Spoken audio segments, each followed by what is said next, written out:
problem if you have a different persona on social media and you will have a different persona at work?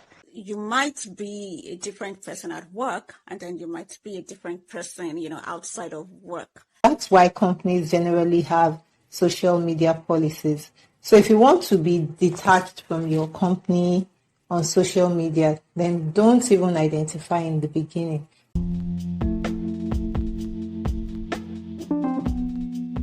Hello, you're welcome to Gist Arena. All we do is gist, and gist. We discuss topical, trending, and exciting topics, and we have fun while at it. We invite you to sit back, relax, and enjoy each thrilling moment of gist, and gist. Hello, and welcome to another episode of Gist Arena, where all we do is gist, and gist. I trust that you've had a wonderful week so far, and you are having an interesting weekend.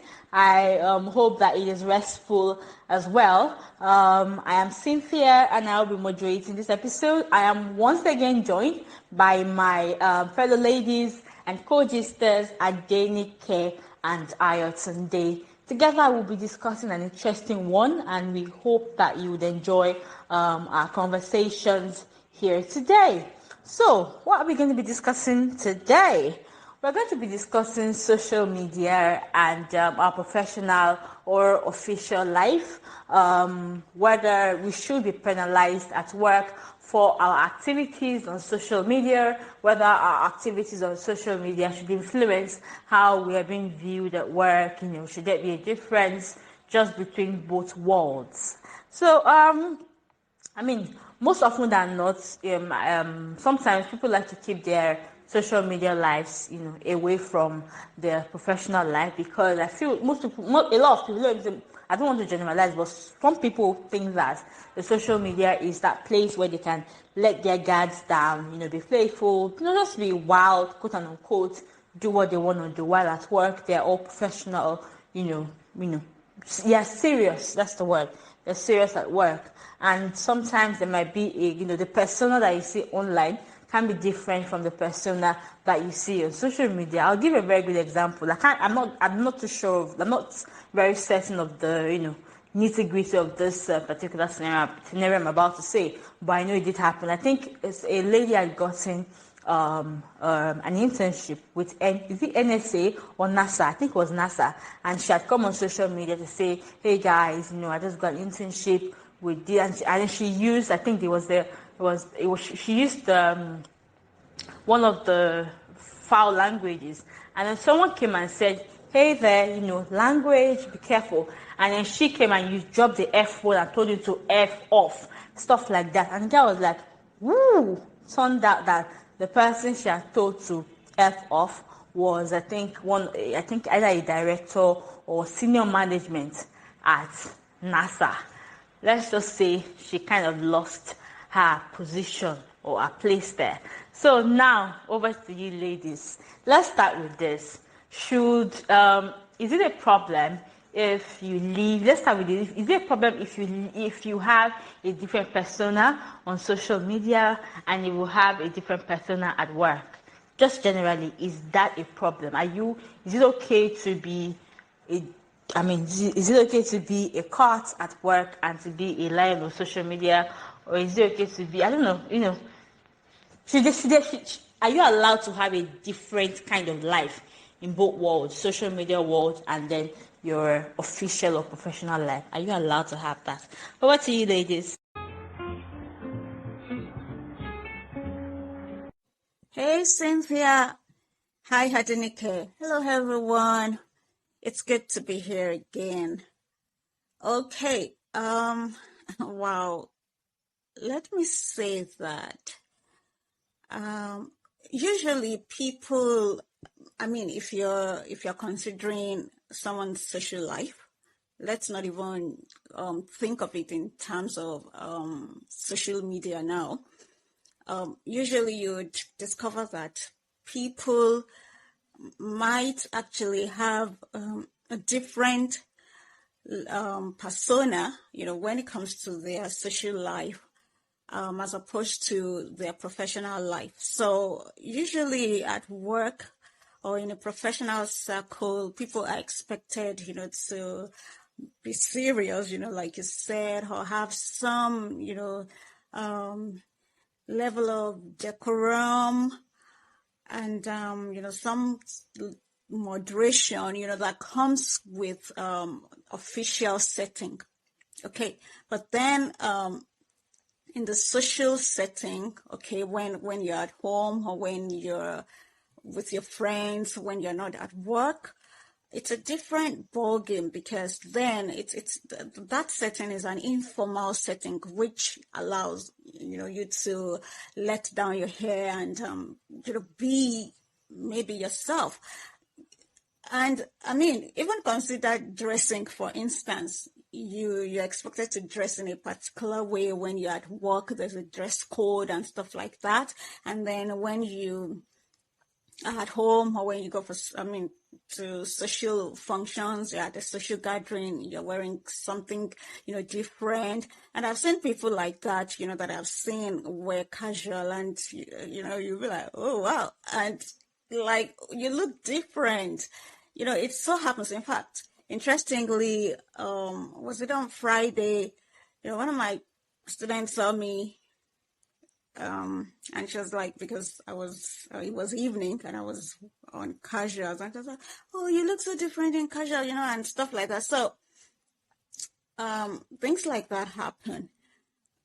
That speaks to the fact that you might be a different person at work, and then you might be a different person, outside of work.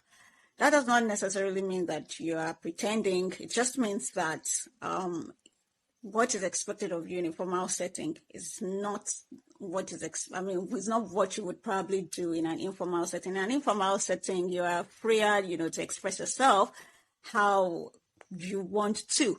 Okay, at work, you are guided by certain rules or certain codes. So I think, but I just think that probably because on social media, especially if you are there and then you have also stated some things about yourself, I work here, blah, blah, blah, then they can easily link you, to that organization or something. So maybe that, the social media thing makes it a little bit dicey. And the organization you're working with, probably also wants to still see that the things you do sort of, at least project them in a good light. So maybe there's some type of censorship there, but I really think that people should be allowed to be who they are on social media. But then again, everything we do, we still need to have some sort of moderacy, especially on social media, because social media is like you are in public eye. It's even a wider audience than if you were just, if you were with a circle of friends, or you were somewhere that people don't even really know that you've been here or there. Okay, you're still not in the whole glare of everyone, but on social media, you pretty much are in the world's, on the world's radar, so to speak. So yes, sometimes you might need to be careful of the things you do. Hi, Cynthia. Hi, Doc. Thank you for welcoming me again to Gist Arena. So this topic, it's a bit dicey, I would say. I don't have a straight answer. So first of all, I would say if you are coming online already and you're already identifying with a company, you need to understand that many companies have social media policies, and you should ensure that you are not in breach on social media, because whether you like it or not, you'll be representing your company, even if you are trying to give your personal opinion.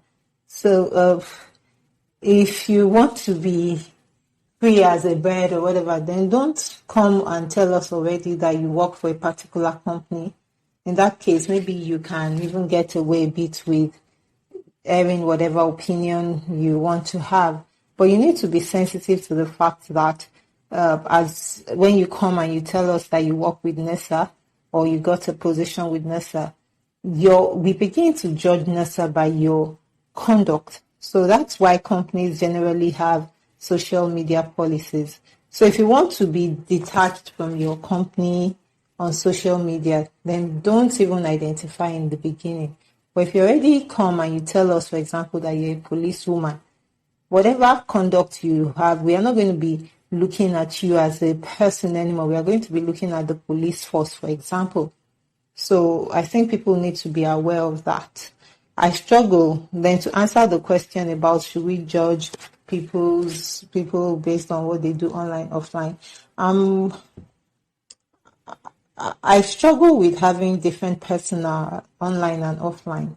Of course, and then because a lot of us have been online for so long and all, you may have evolved as a person, and unfortunately, some people can still go and bring receipts of the things you said in the past, which is one other reason why you want to be as intentional as possible with what you put out online. Like Doc has clearly said, or at least said, once you put it out online, it's there.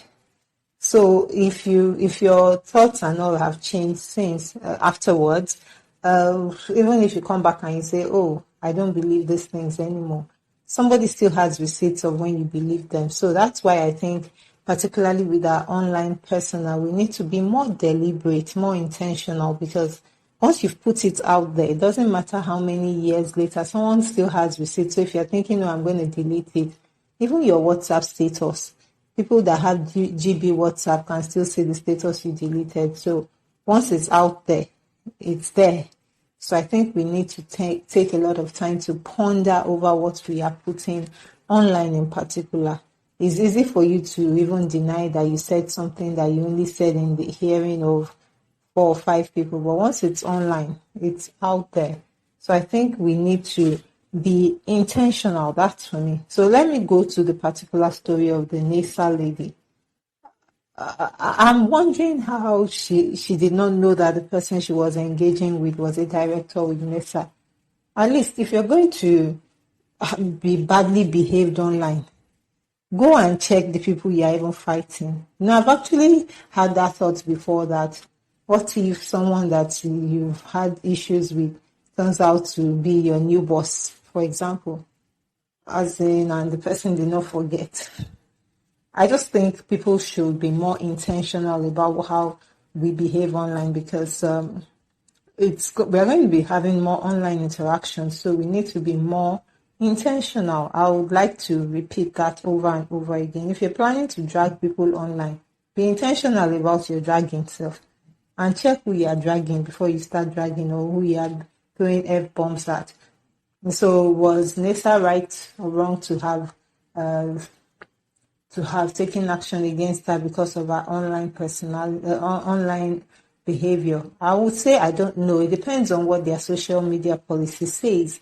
If she was in breach of the social media policy, then whatever repercussion came to her, I'm not going to fight it.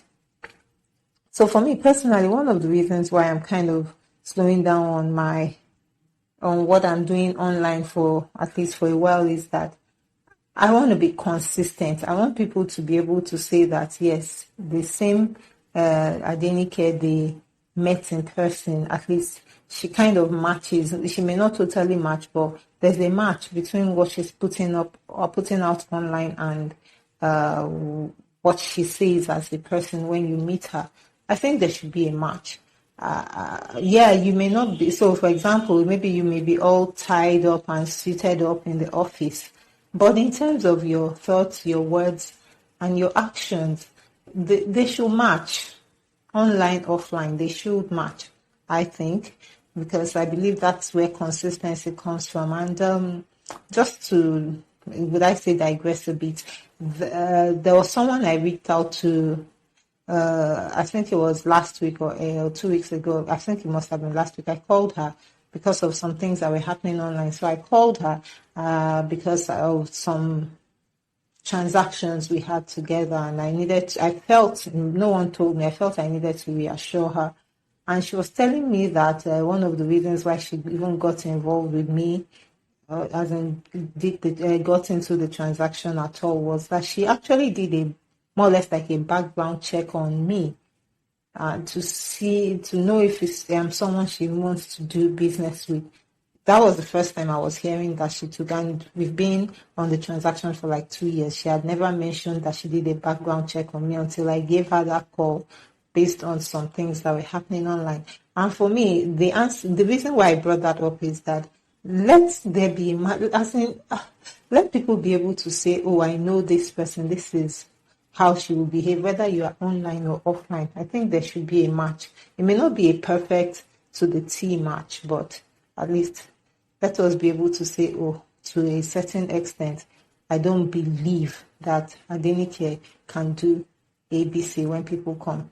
And let us not be embarrassed when we find out that the Adenike we know offline is not the same as the one we know online, or vice versa.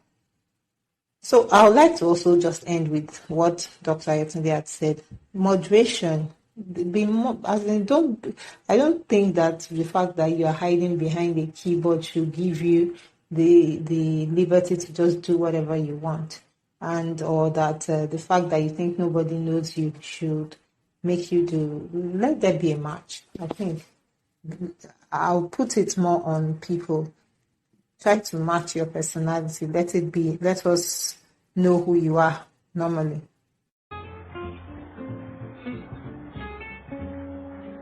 Thank you so much, Ayatunde and Adenike. Very salient. Very, is it salient? Very resounding point of views that you've given there.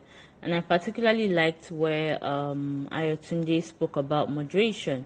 Be very, I don't know, be considerate of, of everything that you put, online. They can always come back to bite you in the ass. And excuse my language, and just be, prepared to stand by whatever you've written there. Also, I liked where Adenike said that it depends on the company policy. That's how we're able to judge the different personas that we have available, that it's available. So it depends on the company. Now, springing up from that, I want to ask, what do you think about organizations that make it a point of duty to check what their employees are doing, or future employees? So I know that there are some institutions or organizations where when you apply, you are asked to submit your, I think, either Facebook, Instagram, or Twitter handles, because they want to go and check you out. They want to see what you're about. And I remember that I was I had seen a prior discussion where they were discussing whether it was right or wrong, and there were a lot of people for, and there are a lot of people against. Now, I don't want us to discuss this in the sense of the technicalities. I'm just asking, like, just surface level, what do you think about it? Is it okay? Is it right? Are there certain kinds of job where your online persona would definitely affect your professional life, or where your professional life should definitely affect your online persona?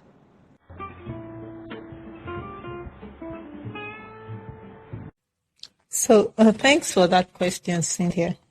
Considering the fact that for most adults, work constitutes about 50% of your waking hours, if you think about it, as an employer, I would probably want to check to see the kind of person I'm employing, and social media seems to be giving us that opportunity more and more. So I would say, as an employer, that it would be nice to be able to check what and employee is like before I bring him or her on board, or if possible, even for an existing employee to see what they do work will be helpful for me in designing incentives and doing other things and all of that. However, uh, one has to, as an employer, you also have to be mindful of the fact that there could be potential lawsuits coming to you if an employee is able to demonstrate that you are discriminating against them, not because of what they did on the job, but what they did off the job. When I see people saying that, oh, they fired an employee because of something he did or she did outside of work hours, because of the country in, but you could be exposing yourself to a lawsuit as an employer if the employee is able to demonstrate that it was discriminatory and it had nothing to do with his or her performance at work. So that's the reason why I probably want to say that as an employer, if you want to, so for example, let's go back to the case of the NASA lady that says that she was, well, that the gist is that she was relieved of her duties if she was already employed by NASA because she insulted a director on social media. I think that I don't know I'm not a lawyer, but I think she may have a case to take NASA to court and let them know that she was unfairly treated. So when it comes to employer-employee relationships, I think one just has to be careful.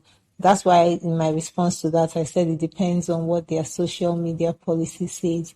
And if she had signed that social media policy, maybe that would be NESA's defense in court. And whether that will be admitted by the court or not, I cannot tell. So I would say that for employers, one would have to be careful, because if you have an employee that is willing to test the courts, he or she will at least waste your time, even if they don't win the case. At least you fired them, so they don't even have any, they're not going anywhere in the first place. And you would have to commit resources to a lawsuit that if you're a small or medium enterprise, you probably don't even have the time and resources for. So if you want to employ someone and you want to, whatever, if you find out that so instead of using social media handles as your way of making those types of decisions, you probably want to maybe do a role play or ask them maybe as part of the interview questions, simulate this scenario instead of going to their social media handles to go and check, because I don't know, but it's possible that it could be considered a breach of privacy if someone decides to take it to court. So I cannot tell, because I'm not a lawyer. I don't know if anyone has tested it, but you probably want to err on the side of caution as a business owner, that you don't want to put yourself in a place where you are the one that they will use as the poster child. And for the employee, so for me, how do I feel about people taking business-related decisions based on other people's social media, as in the employees or potential employees' social media behavior? The truth of the matter is that it happens. We know it happens, but I would say that as an employer, I would use that with caution. I won't tell someone that, oh, I didn't hire you because you made ABC posts, for example. So again, let me backtrack a bit. If I'm talking about like I'm making a buying decision, it's my choice. I want to buy a pair of shoes, for example, or maybe I want to buy a pair of shoes, yeah, and I decide that, let me try to buy online. Let me make that decision to buy online. And I'm going through the vendors, maybe I've come up with a list of vendors I want to do business with, and I decide to look through their profiles. And let's say I see someone for example, that is laughing at people that maybe took a decision to trust someone online that they've never met with their buying decision with to buy something. Maybe they are mocking those who did what I ordered versus what I got, for example, online, and you're making mockery, and you're an online seller. For me, I could decide that, oh, for that reason, I don't want to patronize this person. This person doesn't understand that the irony in the fact that you, an online seller, are expecting sales from random strangers, and you are mocking other random strangers that decided to take the chance on someone else.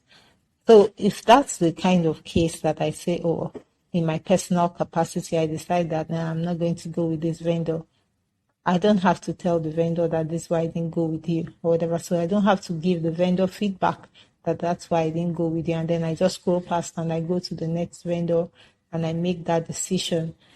In that case, it's my prerogative as a person. But now let's now talk about organizations. For organizations, I think organizations need to be careful. And if you're going to give someone feedback that I didn't hire you, you need to be careful not to tell them that you didn't hire them because of their social media behavior, because you could be exposing yourself to a lawsuit.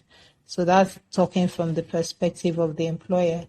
For an employee, I would say that in as much as we feel like, oh, it's not fair, people should be judged based on their competence and not on their character. The management theory tells you that as you grow higher in an organization, your competence begins to count less and your character begins to be more of what the judgment. So if I'm hiring you today, I'm not just hiring you for your competence for today. I also want to be sure that I can, maybe if I have another role that either you can fit in easily or I can easily train you for, you are easy to manage in that role. So you're not just being hired for your role today most times by most organizations. Most organizations are also looking at, oh, okay, so in 5 years' time, what do I want Adenike to do for me? Will she still be of value? Would I be able to maybe find a role for her? And you also are hoping to get some career growth if it's a good organization. And if it's not a good organization, then maybe they probably have both of you have nothing to lose if they don't employ you based on your behavior, because then you won't have to deal with them. So in all, I think it's good. Again, I'll go back again to the point of being moderate in how you behave. And if you are, I don't want to use the word poorly behaved, but that's the word coming to me. If you don't behave the way polite society expects you to behave, and you have your idiosyncrasies per se, you may still get an organization that would employ you irrespective. But I will expect you to be honest enough to yourself to know that many organizations cannot deal or handle your queer behavior. I don't know how to say it in a way that's politically correct, but your behavior, your out of range behavior, I would say. And you also should probably be looking for a good fit even in your organization, because you're going to be working for about 50% of your waking hours.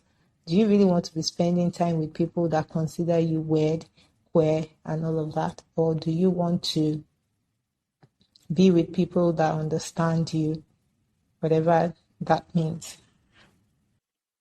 Well, I guess that an employer, would usually want to know the type of person that they are bringing on board, right? And the truth is that a lot of people, put themselves out there on social media.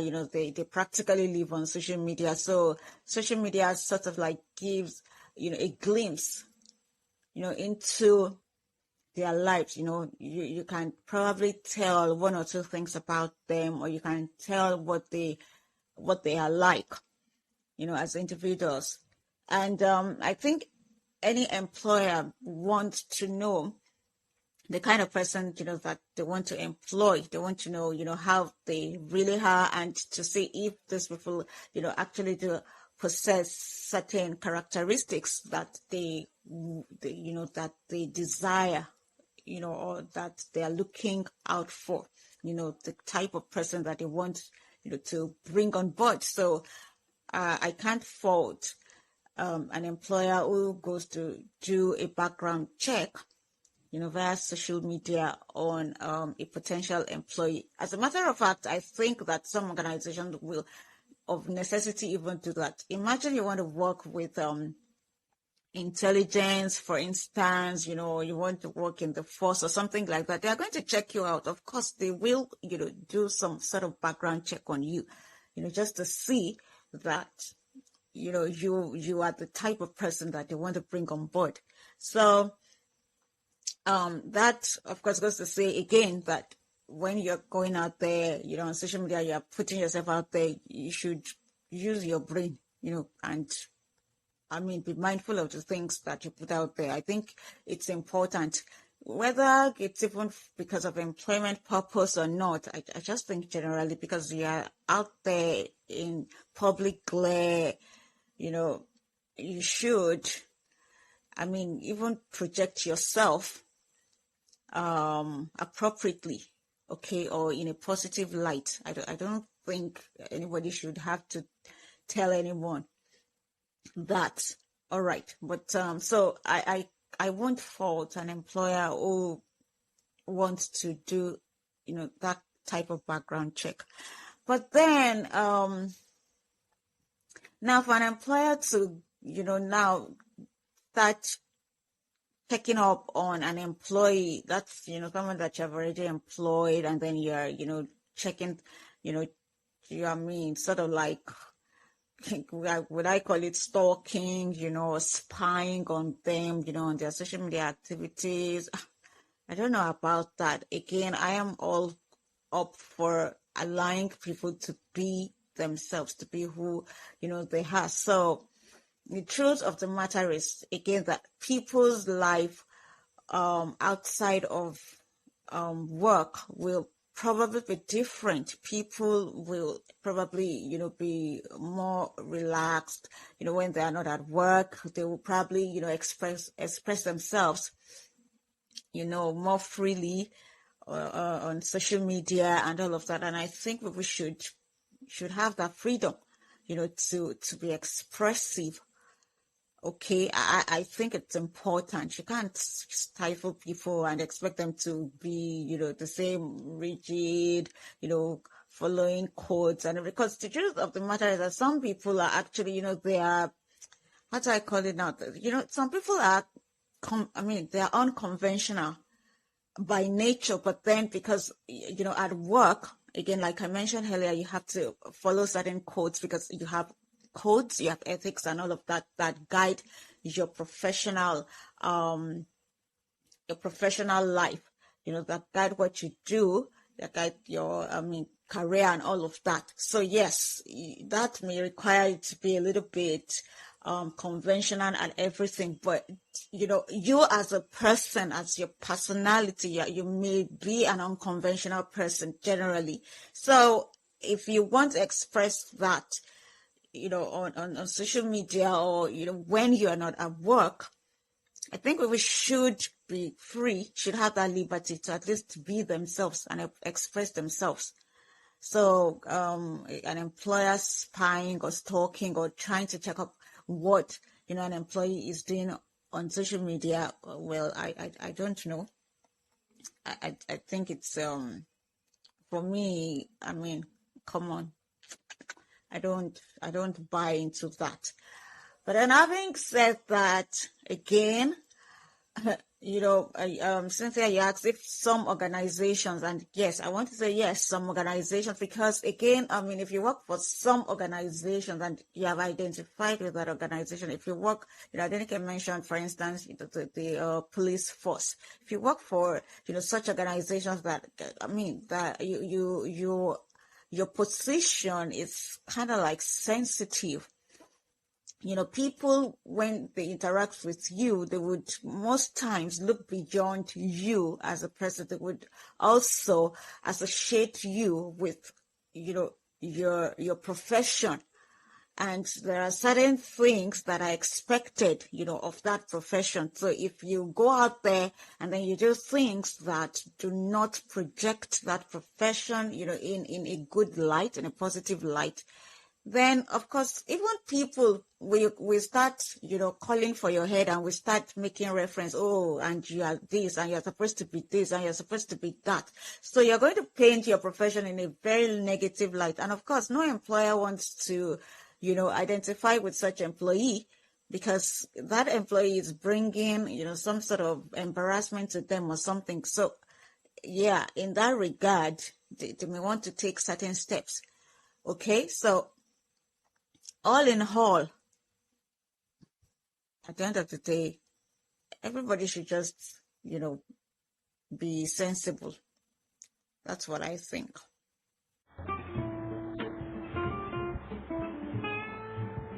Thank you so much, Adenike and Ayotunde.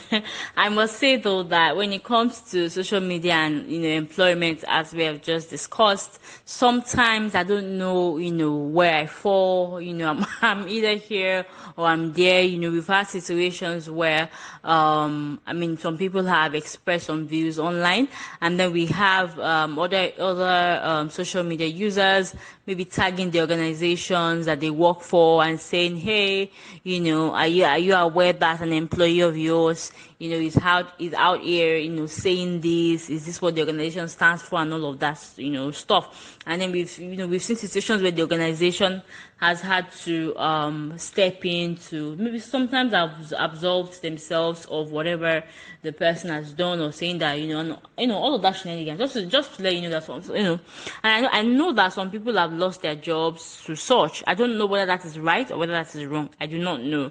I don't know the law, the rule or the contract that binds that. But I like to sort of play to what Adenike said, that the moment that you associate yourself with a particular organization, people would associate you with it, and they would expect you to carry yourself in some sort of manner. You have to be reflecting of the organization. So I mean, and something also jumps in my head that you have both resonated, which means that look at what you're signing. Sometimes organizations have codes of conduct guiding the use of social media or how you portray yourself on social media and stuff. So look at what you're signing. So aside from the employment and social media, where there seems to be some sort of black and white and some gray areas, I saw something about a couple of days ago, and I think we also saw it. A guy had gone to get an apartment. Before I even go into it, already finding an apartment is already sort of tough here in Nigeria, especially for a single guy or a single lady. So as for a single guy, most landladies or landlords would prefer if the person is married, and so to get that apartment, they would have to sometimes lie that they are married and then take one baby with them, just to say that, oh, this is my partner, we're together, we're about to be married and stuff like that. Same goes for the lady as well. Would have to go, with a man that maybe this is her husband or a fiance or so, stuff like that. So there's already that layer of difficulty in getting a choice apartment. Now, this guy was saying that he had gone to look at this apartment with his agent, and the landlady had asked for his social media handle, and he jokingly said the moment the landlady asked for that social media and he knew he had lost the apartment. And rightfully so, a couple of days, I believe later on, the agent said, oh, she said she did not like you and whatever, I'm going to get another apartment. I guess they had gone online and did not like maybe what they saw online and everything.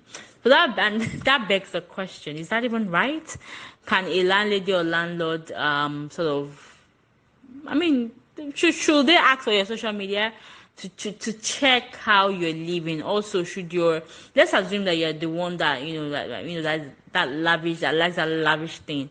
should it be a concern of theirs when it comes to the apartment? I was reading a couple of comments, and people, interesting, some people were saying that, oh, it's easier for us to say if you don't have an apartment, that if you were in the landlady or landlord's shoes, you would want to ensure that the kind of person that was going to come and take the house was quote unquote a responsible person. So if you see someone on social media that is dressing maybe loud or provocatively, or just the persona is just wild, they have that, oh, I don't want this kind of person in my house. And then so online they were saying that, oh, it's very easy for us to say if we don't have our house. Maybe if we have ours, the way we would reason would be different. So what do you guys think about that? Let me know.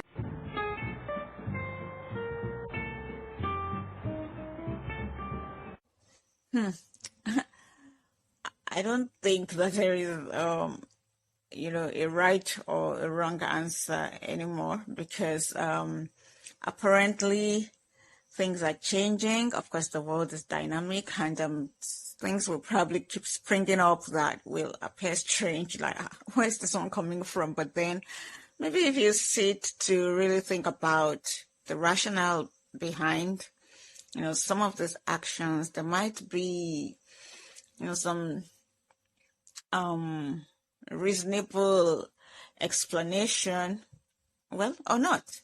But I don't know whether to say it's right or wrong, for a landlady or a landlord to request for, the social media handle of someone who wants to rent an apartment, from them, or something like that. Because, let me, I understand the point you made about, it being difficult, for instance, for someone who's single to get some nice place to rent. And that particular one, I really don't even, I don't understand it. I can't wrap my head around it, because I just feel that, that's someone just projecting their stereotypical ideology, on other people. I mean, what crime has anybody committed by being single? I mean, being single does not take away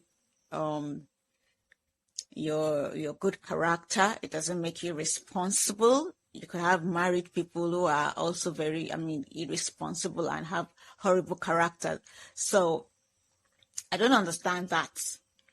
So if we are talking about that, that one is, for me, or from where I stand, it's absolutely wrong. It's just nonsense as far as I'm concerned. But the like I said, a lot of things are happening now. Everybody is trying to be careful. You want to know who you're bringing, into your space, so to speak. So again, I can't fault, although it might seem to me like, like maybe it appears like, maybe some type of invasion of privacy when you say, let me have your social media handle or something. I don't even know whether it's right, to ask for, like I said, some things are springing up. Where did that one come from now that you'll be asking for a social media handle or something? What was all that? If you really want to think about it. But then I'm thinking that maybe the person is also trying to be careful, but I would have maybe preferred that their names, right? The name of the person that is trying to rent your house. So why don't you go and do your own background check without necessarily asking them for their social media handle, because if you refuse them now, then they can easily say, oh, it's because you are discriminating against them for one reason or the other. Maybe you saw something that may not necessarily even be a big deal, but because of your own prejudice or the stereotypes that the stereotypical ideologies that you have and stuff like that. That's why you're saying this person cannot be your tenant.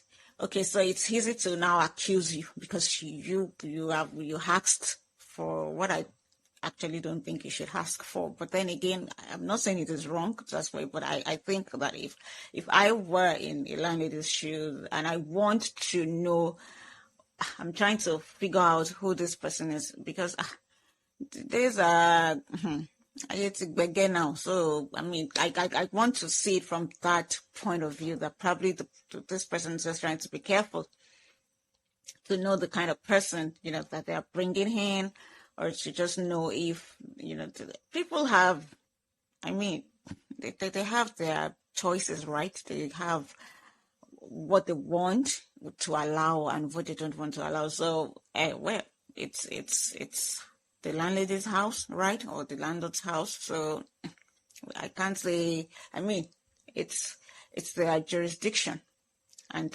it's their prerogative to make that decision, to say, oh, this is the kind of person I want.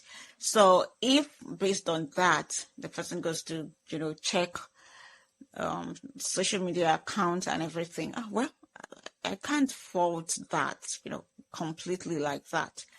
But maybe the person shouldn't ask for, I mean, give me your, no, like, you know the name of the person. Okay, well, that's true, Sha. Some people don't answer their, I mean, they don't go by their real names on social media. Anyway, I don't know, but it's it's dicey. I can't say it's right. I can't say it's wrong. But what I do know is that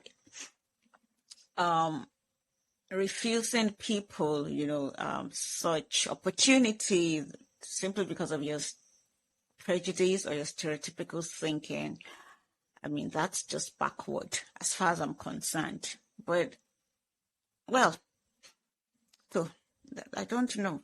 I think the times we are in, maybe people are just trying to be careful.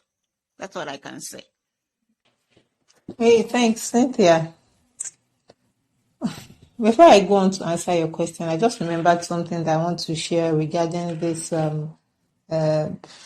online behavior-ish kind of thing, and getting people, when people know where you work and all of that. So I remember there's a multinational that I kind of have some relations with. I know for sure that they had to suspend a member of staff because the member of staff was accused of rape, and which happened outside of the office, right? But it got online, and the media made a big deal of the fact that he was a staff of that multinational, and for the sake of their own reputation, they had to distance themselves from him for a while. I know this for sure because I know. So let me now go on to let me go on to the question you asked about the landlord or landlady asking for social media handles before bringing on tenants. I can understand where the landlord or landlady is coming from, because if you've ever dealt with a difficult client tenant, you will know that you will get where they are coming from. Some people will say, "Who no go, no." But it is, well, I don't know. It's something that I could consider doing, but with a lot of thought going into it, because when Nigeria becomes Nigeria, it's, who knows, someone may be able to put in a lawsuit or slam such a landlord or landlady with such a lawsuit. So I'm kind of going to be towing the line that Doc was towing, which is that you can do your background checks without asking the person in question for example, their social media handles or whatever. Or even if you were going to ask for the social media handle, it shouldn't be at the point where you're saying, "Oh, I'm going to do some background checks." It could be that, the agency that they are going to would require it as part of their regular engagement or something. There's a smart way to get it without asking them directly. So I don't know, because honestly, I just think that one just wants to err on the side of caution, even as a property owner. And I would just like to note that if someone is really, really that poorly behaved or is going to give you trouble as a tenant, you possibly may not get that kind of information about them from their social media behavior. Because some of the people that seem so good and nice and clean and all on social media are probably psychopaths. Or, for example, I just remember the case of the lady that was killed, but Hini, I think that's Hini Umoren. The suspect, as we know, because he's still a suspect until the court has declared him guilty. The suspects, if you had checked his social media handles, he seems clean, but that's assuming he is actually guilty of the crime. It turns out that you couldn't have detected that just from checking his social media handles.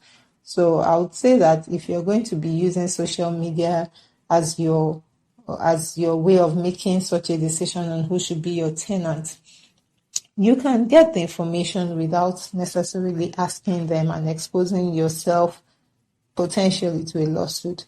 But the question is it actually right for a property owner to check people's social media handles to determine if they want to let out their property?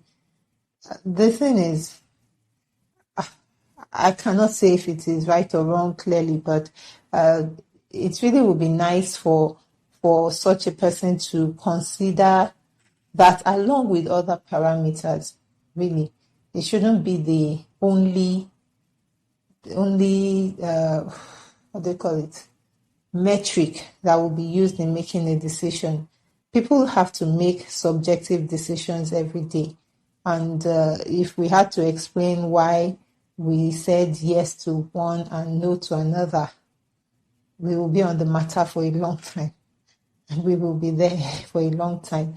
And the point you made about people saying that they won't give their property to single people, we really need to have a full-blown conversation around all of those. I can understand where they're coming from, but like Doc rightly pointed, they are still irresponsible married people. They are still, so again, I don't think a marital status is an all-encompassing and fair way of assessing people's responsibility. But then someone will now ask you, so what should I use? That's why I said we need to have a full-blown conversation around that. Sometime, maybe season 3, season 4, we should probably look at it. But back to, I would still like to stick with the point that as much as you can as a person, you should be intentional about your digital footprint, what you're putting online and all. Be intentional because these days, a lot of assessments are being made based on your online persona, and you don't get the chance to say, oh no, I didn't mean it that way, I really meant it this way and all. You don't get that opportunity because the people have already checked and they've made their decision without having a conversation with you. So on our part, I would say that as much as we can, we should be intentional with how we use social media. And on the part of people that have to make assessments, I would say even if you decide to check someone's social media handles, I would say that you should just use that perhaps as a guide for you to know the kinds of questions you want to ask the person next time so for me, if I was going to use social media handles as my means of as a means of gathering information, I think that's the word I want to use, I'll probably collect it upfront before I even meet the person. So it would be that, okay, I've already, maybe from the agency, I've already asked for the social media handle of whoever wants to get my property, for example, and I've used that to screen to determine who I want to meet and who I don't want to meet. And then the meeting will now be just to clarify a few of the questions I have for the candidates that I chose to meet.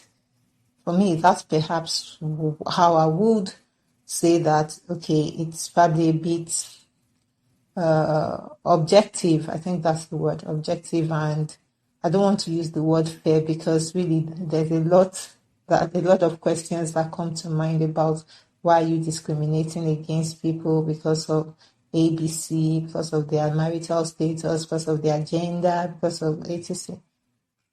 But then, as already noted, the property belongs to the landlady or landlord, and he or she has a duty of care to protect their own space. So I think it's one of those gray areas. That's my final answer.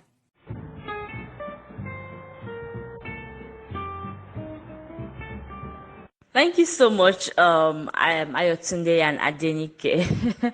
I have to agree with you. The thing, Itarapa, when you look at it from both sides, it seems like each side has a reason to sort of do what they're doing. So when we're talking about maybe if it's be it landlord or be it employment corner, they somehow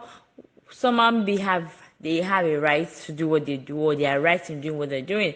Then you also, when you look at it from the tenant or the intending tenant or the employee's point of view as well, we also see reasons why it should not be done. So it's a bit dicey. And just before I go on, I just wanted to say that I actually knew about the particular matter that Adenike was referring to.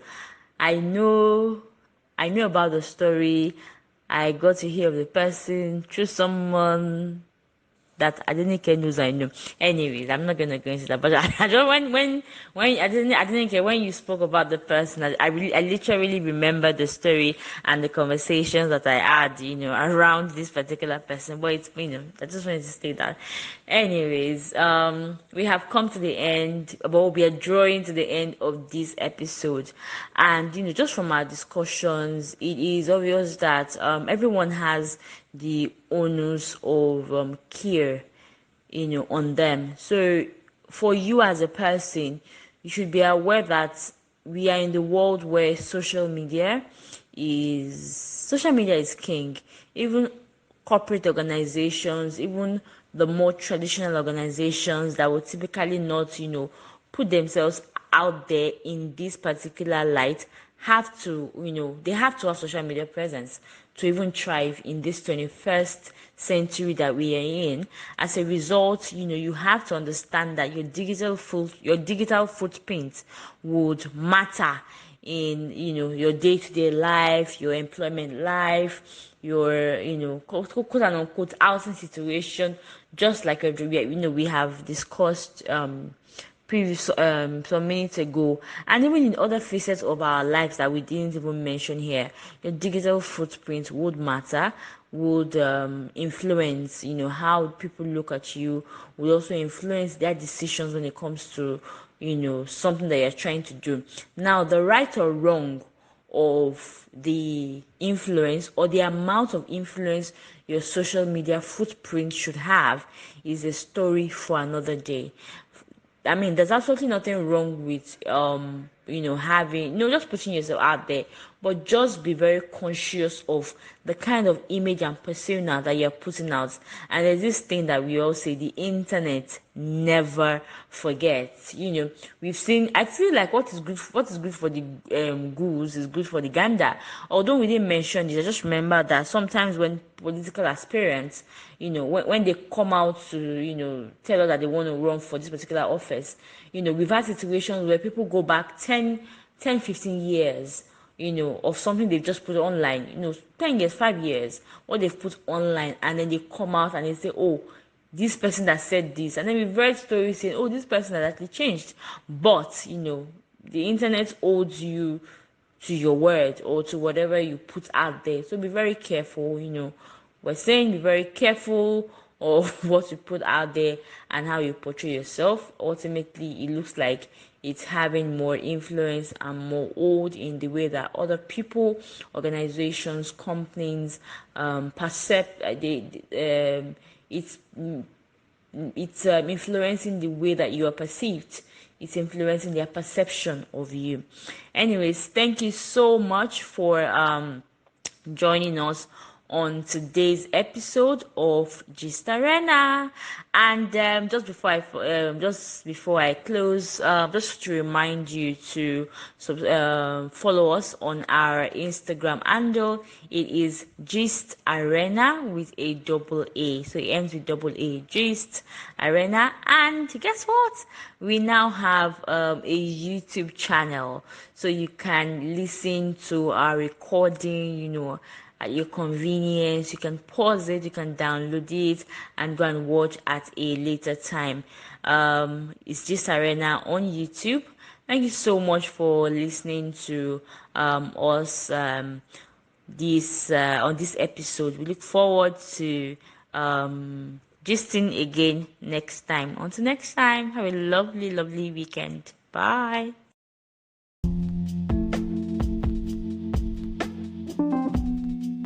Thank you so much for joining us on today's episode of Gist Arena. We hope you enjoyed the topic discussed. Please drop your comments and let us know what you think about it. We'll definitely love to hear from you. Until next time, bye!